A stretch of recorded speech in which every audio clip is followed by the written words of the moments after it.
I'm a disciple that makes disciples, that makes disciples. I'm a disciple that makes disciples, that makes disciples. Yes, I'm a disciple that makes disciples, that makes disciples. I'm a disciple that makes disciples, that makes disciples. I'm a disciple that makes disciples, that makes disciples. Get firmly rooted. So let's get firmly rooted. Let's get firmly rooted. So let's get firmly rooted. I'm a disciple that makes disciples, that makes disciples. I'm a disciple that makes disciples, that makes disciples. I'm a disciple that makes disciples, that makes disciples. Let's get firmly rooted. Firmly rooted. Let's get firmly rooted.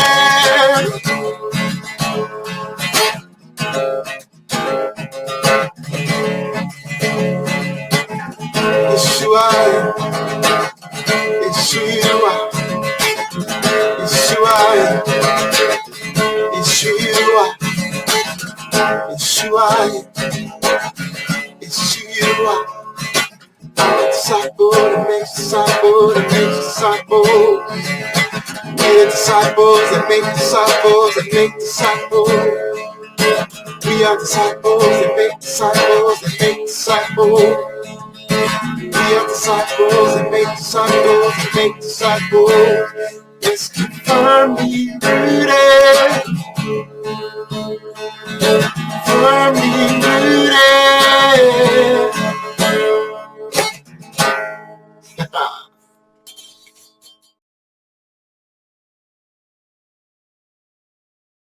From Rooted Family, Pastor, it's great to have all of you on board. We are going to be looking at December 4th, the devotional book, Advent 31-day devotion, Advent, as we look at Old Testament prophecies. Let's say hi to a few people and we'll get at it. Steve Giroux, my computer is working so slow. There he is. Look at that, one. Steve Giroux, one. The one and only Steve Giroux. Dr. Colleen, good morning. Okay, I'm not going to do this one. It's too slow. So let me just tell you who's on board. Scroll down. Patricia, Pat down at Fernwood Greendale. Goose is on board. My cousin Dave Donnelly is on board. Diane is on board. And John Carson. Stay warm today. Yeah, no kidding. Alice, prayers for you and your family. Good morning. It says I'm breaking up. Video, audio, not much I can do with it right now. So I'll just press through. Sorry about that. I'm going to have to maybe switch the laptop. All right. Today's verse is a little longer than typical, but and I think I say that in the devotion. Isaiah verses 1 through 5. And I've said that the messianic prophecies are in the book of Isaiah. The video's breaking up. Yeah, it's because my computer's suffering. So I don't know what to do about that right now. Let me do my best. I hope you can hear.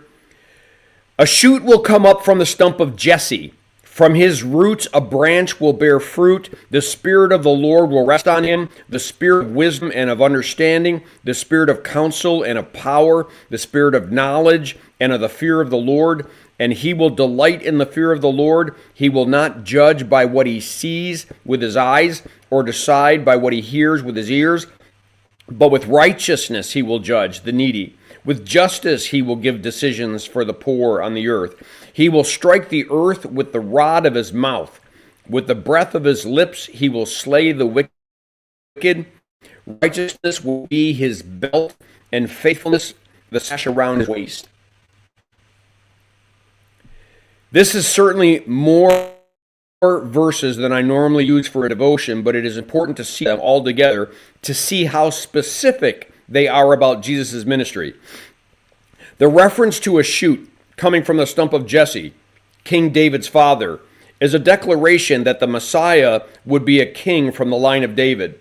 The shoot, Jesus, came from the lineage that had been lost and replaced since the destruction of Jerusalem in 722 BC. There hadn't been a king in Israel in quite some time. When Jesus was born, the Romans ruled the land. Jesus sprouted out of a dried stump as Israel's king. Would rest on him. We know that at his baptism, the Spirit descended upon him like a dove.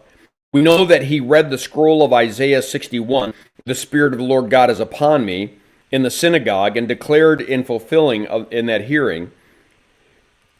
We know that he was able to judge the thoughts and intentions of the hearts of those who came into his presence. We know that his heart went out to the poor and needy.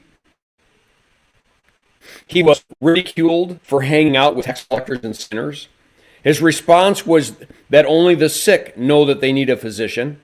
He struck the world with his word and truth, and the world hasn't been the same since. How can we read a text like this and not be familiar with the gospel accounts and not be completely in awe of how powerful and amazing our God is? Jesus' ministry was exactly like Isaiah described it of the Messiah to be. But even more amazing is that God would send such a Messiah to us.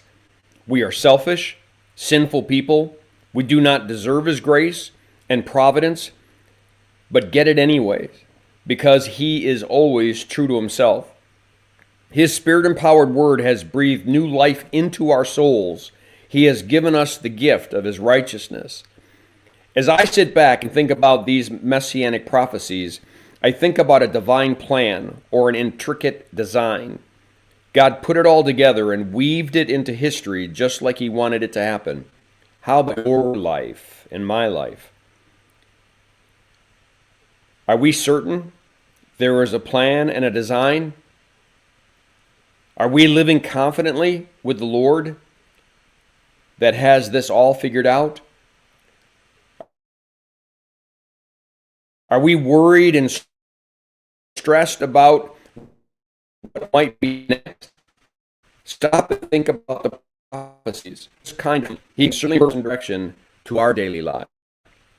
Peace. Pastor John. There's always a plan. He's got one for your life, and he's got one for my life, as he did for Jesus. Today, let's not look at the winds and the waves, but let's look at the face of Jesus. If you're already sinking, look up and see his hand crashing through the water and pulling you up. He loves you, you know. He loves you. And he's for you and not against you. He's for you and not against you. So let's find him today. And if you have to close your eyes to the noise of the world, close your eyes to the noise of the world. Look again. Look at that text in Isaiah. And realize that if God could make that intricate of a plan be fulfilled in the world in which the Romans ruled everything, then he can step into our lives as well. All right? Very good. I hope this was a blessing to you. Have a great day. Make it a firmly rooted day, and may someone see Jesus in us today. Peace.